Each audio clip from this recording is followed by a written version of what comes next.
इक्ष्वाकु कुल में बहुत पहले एक पुण्यात्मा राजा राज्य करता था। उसका नाम मित्रसह था। वह बहुत श्रेष्ठ धनुर्धारी था। उसकी पत्नी का नाम था दमयंती। एक बार जब राजा अपनी सेना के साथ एक जगह से गुजर रहा था तो उसने एक दुखद दृश्य देखा। उसने सारथी से कहा, देखो वह कमठ नाम का दानव महात्मा मंडप को कैसे आतंकित कर रहा है। मेरा रथ उसी ओर ले चलो। आज मैं इस दुष्ट को दंड दिए बिना नहीं छोड़ूंगा ताकि भविष्य में ये किसी महात्मा को दुख ना पहुंचा सके। आदेश अनुसार सारथी रथ को आगे बढ़ा ले गया। राजा ने धनुष पर तीर चढ़ाया और कमठ दानव को निशाना बनाकर तीर छोड़ दिया। तीर लगते ही दानव ने वहीं दम तोड़ दिया। महात्मा मंडप ने राजा को ढेरों आशीर्वाद दिए। फिर राजा वापस अपनी राजधानी लौट आया और कुछ दिन बाद इस घटना को लगभग भूल ही गया। वह नियम अनुसार राजकाज चलाने लगा। इधर कमठ दानव के छोटे भाई ने राजा मित्रसह द्वारा अपने बड़े भाई के वध की बात सुनी तो वो बहुत क्रोधित हुआ और फिर योजना बनाकर एक दिन वह रसोइये का वेश बनाकर राजा के दरबार में उपस्थित हुआ और बोला, महाराज, मैं एक कुशल रसोइया हूँ। एक बार आपने मुझे मौका दिया तो ऐसे स्वादिष्ट भोजन बनाकर खिलाऊंगा कि आप वर्षों तक याद रखेंगे। फिर परीक्षण के तौर पर राजा ने उसे अपना रसोइया बना लिया। कुछ ही दिनों में कपटी दानव ने राजा का विश्वास जीत लिया। कुछ दिनों बाद गुरु जयंती के दिन राजा ने बड़े आदर पूर्वक महर्षि वशिष्ठ को आमंत्रण भेजा। निश्चित समय पर गुरु वशिष्ठ भोजन के लिए पधारे। कपटी दानव ने बड़ी चतुराई से उनके भोजन में नर मांस परोस कर रख दिया।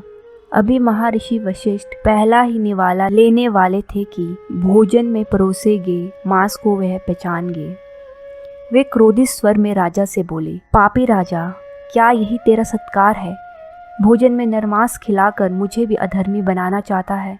महर्षि की बात सुनकर राजा हैरान हो गया।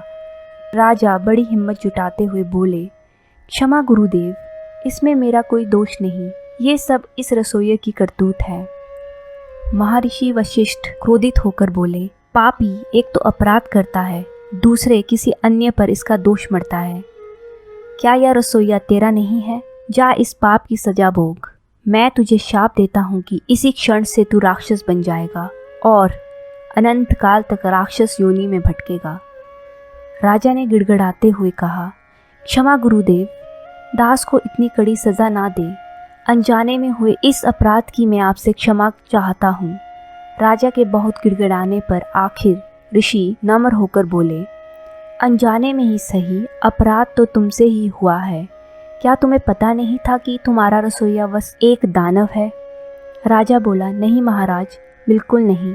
यदि ऐसा होता तो मैं उसे एक पल भी यहाँ नहीं ठहरने देता। महर्षि बोले, राजन, तुम्हारे साथ साथ मुझे भी धोखा हुआ है। खैर, अब शाप तो वापस नहीं लिया जा सकता, लेकिन अब तुम्हारे शाप का समय सिर्फ 12 वर्ष तक रहेगा। मैं तुम्हें इतनी ही छूट दे सकता हूँ। उचित अवसर जानकर कपटी दानव वहाँ से भाग जाता है। शाप के कारण राजा उसी क्षण राक्षस हो गया। राक्षस बन जाने से राजा की बुद्धि भ्रष्ट हो गई। वह वन में पहुंचा और जीवों को मार मार कर खाने लगा। एक दिन वन में उसने तरुण ऋषि को देखा तो उसने दौड़कर उन्हें पकड़ लिया और खाने लगा। ये देखकर तरुण ऋषि की पत्नी भयभीत होकर चीखी, नहीं, ऐसा मत करो राक्षस राज, मेरे पति को छोड़ दो। मुनि की पत्नी गिड़गिड़ाई किंतु राक्षस पर कोई असर ना हुआ। कुछ ही देर में राक्षस ने ऋषि का सारा मांस नोच नोच कर खा डाला और हड्डियां वहीं फेंक दी। ऐसा करने पर उस राक्षस रूपी राजा को ब्रह्म हत्या का दोष लगा। समय के साथ 12 वर्ष भी बीत गए। शाप का समय समाप्त हुआ तो राजा पुनः अपने पुराने रूप में आ गया। जब वो राजमहल में पहुंचा तो सभी ने उनका भरपूर स्वागत किया। राजा राजकार्य चलाने लगे, लेकिन उन्हें ज्ञात था कि उन्होंने एक ऋषि को मारा है और उन पर ब्रह्म हत्या का पाप है। इससे राजा बेचैन रहने लगे और एक दिन उनकी बेचैनी इतनी बढ़ी कि वह अपना सभी राजकाज त्याग कर तपस्या करने वन में निकल गए। एक दिन जहाँ वो तप कर रहे थे वहाँ गौतम मुनि पधारे। राजा ने उनकी चरण वंदना की। आशीर्वाद देकर मुनि ने उनकी उदासी का कारण पूछा। राजन, राजपाट त्याग देने के पश्चात भी तुम अशांत दिखाई देते हो, इसका कारण क्या है? राजा बोला, महर्षि, एक ब्रह्म हत्या मेरे सिर पर तलवार बनकर हर समय लटकी रहती है। पता नहीं कब वह अपना वार कर जाए, इसी कारण मन बहुत उदास रहता है। मुझे बताओ, मैं तुम्हारी सहायता करूँगा, महर्षि बोले। तब राजा ने महर्षि को सारी घटनाएं कह सुनाई। ये सुनकर मुनि गंभीर स्वर में बोले, अपराध तो तुमसे वास्तव में गंभीर हुआ है राजन, लेकिन ये सब तुम्हारी शाप की अवधि में हुआ है। राक्षस विवेकहीन होते हैं, इसीलिए तुम ऐसा जघन्य कृत्य कर बैठे। राजा बोला, ऋषिवर, कोई उपाय बताइए ताकि मैं इस ब्रह्म हत्या के शाप से मुक्त हो सकूं। महर्षि बोले, राजन, यहाँ से पश्चिम समुद्र के मध्य गोकर्ण नामक एक तीर्थ है।